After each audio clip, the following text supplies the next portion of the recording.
हम मुसलमान बहुत सारी नेकियां करते हैं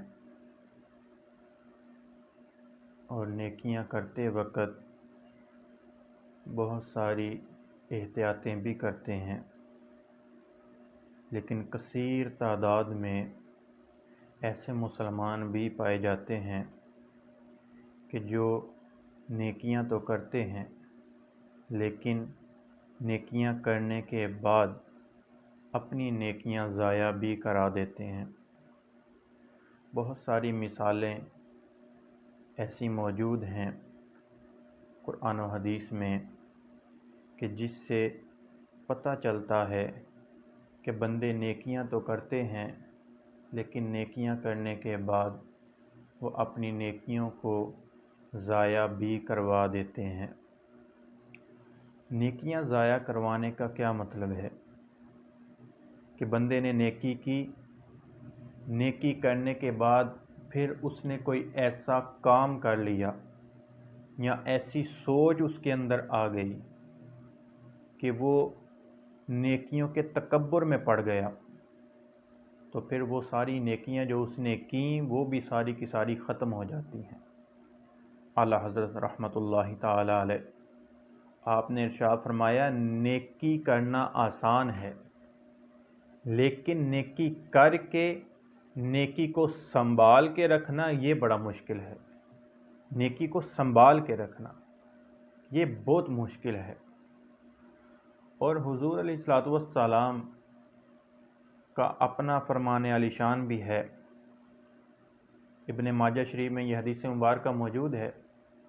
नबी करीम अलैहिस्सलातु वस्सलाम रब ताला की पाक बारगाह से ये दुआ मांगा करते थे और अक्सर ये दुआ मांगा करते थे, अल्लाहुम्मिन्नी अस्अलुका इल्मन नाफ़िअन व अमलन मुतक़ब्बिलन।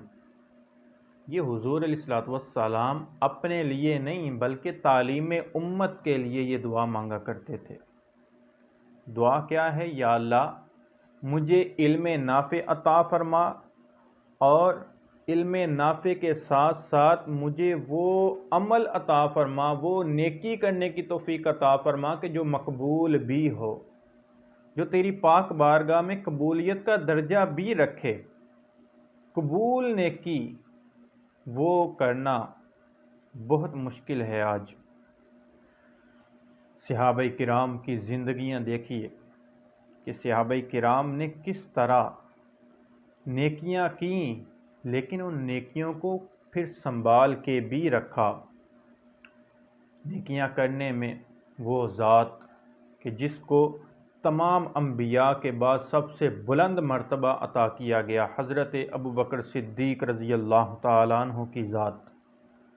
हज़रत अबू बकर सिद्दीक़ रज़ी अल्लाह ताला अन्हु हुज़ूर अलैहिस्सलातु, और ये वो हज़रत अबू बकर सिद्दीक़ हैं कि जिनके बारे में ख़ुद नबी करीम अलैहिस्सलातु वस्सलाम ने इरशाद फरमाया कि मैंने अपने सारे के सारे अपने सहाबाए किराम की नेकियों का बदला दे दिया लेकिन मैं सिद्दीक़ की नेकी का बदला नहीं दिया।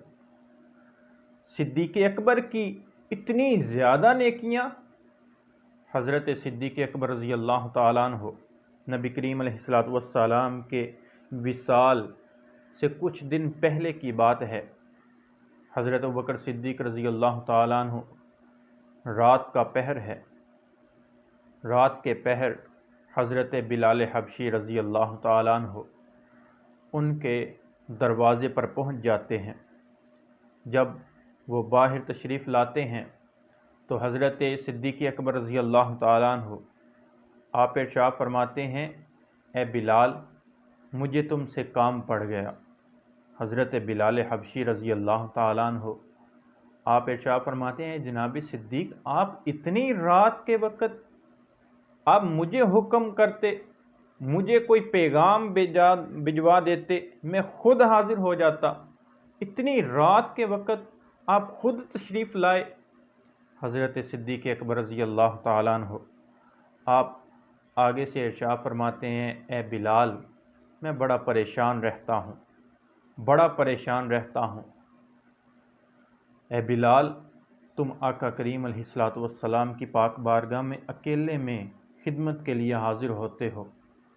ए बिलाल जब अकेले में हुजूर अलैहिस्सलातु वस्सलाम की बारगाह में हाजिर हो तो मेरे बारे में ज़रूर पूछना।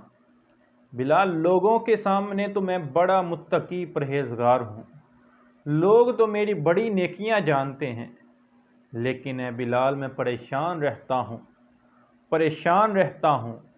अल्लाह वालों के दिलों में ये खौफ होता था, ये डर होता था। एक बुज़ुर्ग थे, उनसे किसी ने पूछा कि हुजूर, खौफ और खशियत, इन दोनों में फ़र्क क्या है?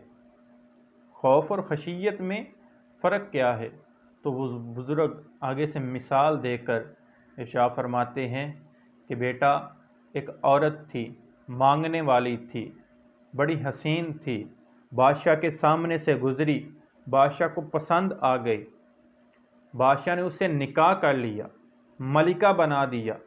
पहले खुद मांगती थी, अब उसके आगे पीछे नौकरानियां हैं, दर्जनों नौकरानियां हैं, उसकी खिदमत के लिए दर्जनों नौकरानियां मामूर की गईं, लेकिन वो औरत रोज़ाना रात को रो पड़ती है।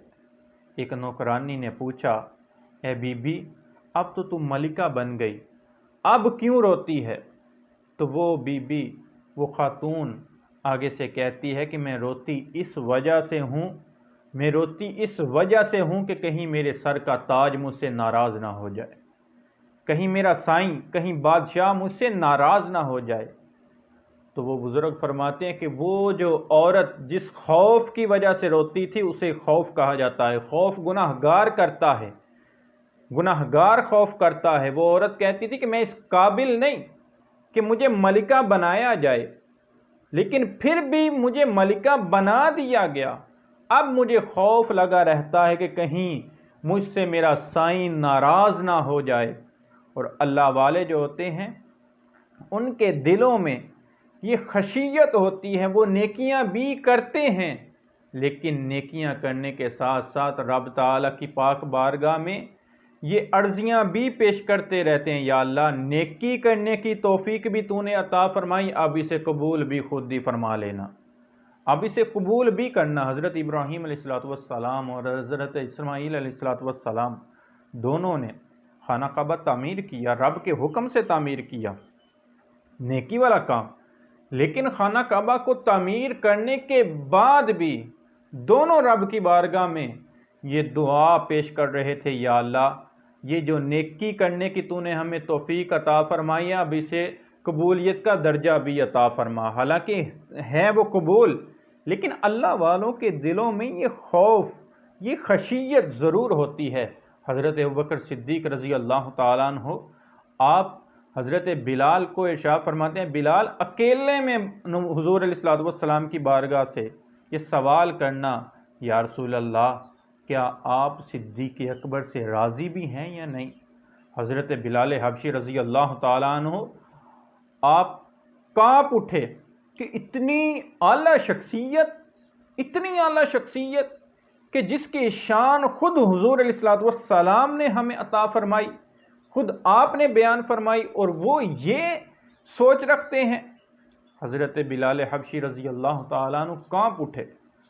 हज़रत अबू बकर सिद्दीक़ रज़ी अल्लाह ताला अन्हु ने इरशाद फरमाया, बिलाल, सवाल ज़रूर करना, सवाल ज़रूर करना मेरे बारे में।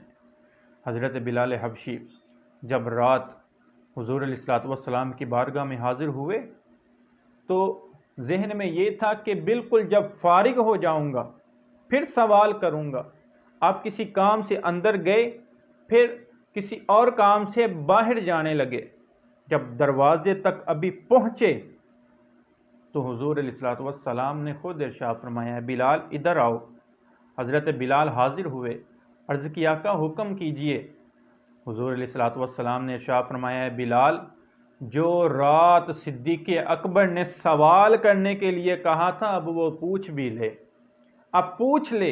हज़रत बिलाल अर्ज़ करते हैं, आका, आपको सब कुछ पता है, सब कुछ पता है, तो इरशाद भी फरमा दीजिए।